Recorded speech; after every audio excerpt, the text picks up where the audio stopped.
ever see a product with a big eco-friendly label and wonder, says who? Or how can we really know that a factory is doing everything possible to keep its workers safe? Well, it turns out there's this massive, almost invisible system working behind the scenes of our entire global economy. It's kind of like a hidden rulebook that dictates how businesses are supposed to operate. So let's pull back the curtain and see what it's all about. Yeah, that's really the heart of the matter, isn't it? I mean, we're surrounded by marketing buzzwords. So how do you separate a company that's genuinely committed from one that's just, really good at branding? The answer isn't some single simple law. It's actually a whole global system built on trust.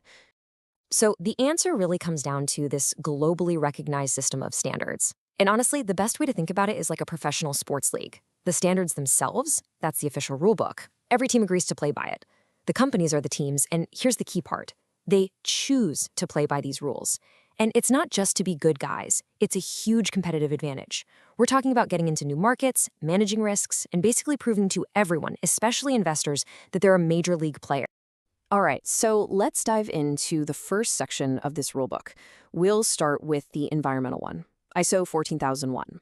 You can think of this as the official international playbook for any company that wants to get serious about managing its impact on the planet. Now, here's the really important thing to get about ISO 14001. It doesn't actually tell a company, hey, you must reduce your emissions by X%. It's not prescriptive like that. Instead, it gives them the framework, the system to set their own goals, and most importantly, a reliable process to actually achieve them. It's all about building a system that helps both the business and the environment at the same time. And that system is never static. It's not a one-and-done deal. The entire philosophy is built around this idea of continual improvement. And the engine that powers this constant improvement, it's a really elegant, simple, four-step cycle that just keeps repeating. Okay, it's called the PDCA cycle. It stands for plan, do, check, act. First, you plan. You figure out your goals and how you're going to get there. Then you do it. You put that plan into action. Next, and this part is absolutely critical, you check. You monitor everything and measure the results to see if it's actually working. And finally, you act. Based on what you just learned, you make adjustments to improve. And then, what do? You start the whole cycle over again, but you're a little bit smarter this time. And this is where all that intimidating technical jargon and the official standard suddenly makes a lot more sense. You know those clauses with all the numbers? Well, they map perfectly onto this simple cycle. Clause 6, that's your plan section. Clause 8, that's the do part. See? It's not just some random list of rules, it's a completely logical workflow. Okay, so that's the framework for protecting the planet. But what about protecting people? Let's switch gears and look at the people rulebook, which is ISO 45001. And this one represents a really fundamental shift in how we think about workplace safety. See, the old standard, which was called OSHA 18001, was all reactive. It was basically like driving your car while staring only into the rearview mirror. You were just focused on fixing problems after an accident had already happened. But ISO 45001 is completely proactive. It's like looking forward, through the windshield, trying to spot and manage risks before they ever have a chance to cause harm. It's a total game changer. And if we break down the key differences, you can really see the upgrade. The entire approach, like we said, goes from reactive to proactive. The focus shifts away from just, blindly following a set of procedures to actually building smart processes that have buy-in from the very top. But honestly, the most revolutionary change is all about the role of the worker. And this is a really big deal. The standard actually requires that non-managerial workers, the people who are actually on the front lines facing the risks every single day, they have to be consulted on all the key safety decisions. We're talking everything from identifying hazards to planning safety training. It creates this powerful bottom-up safety culture where everyone, and I mean everyone, has a real stake in keeping the workplace safe. Okay. So we have these fantastic rule books for the environment and for people. But a rule book is pretty useless if no one's checking to see if the teams are following the rules, right? So let's bring back our sports analogy. This is where the referees come in. We call them auditors. And their entire job is to check if a company's system is actually doing what the company says it's doing. Right, and these audits come in a few different flavors. First, you've got your first-party audit. That's just the company checking up on itself, for internal improvement.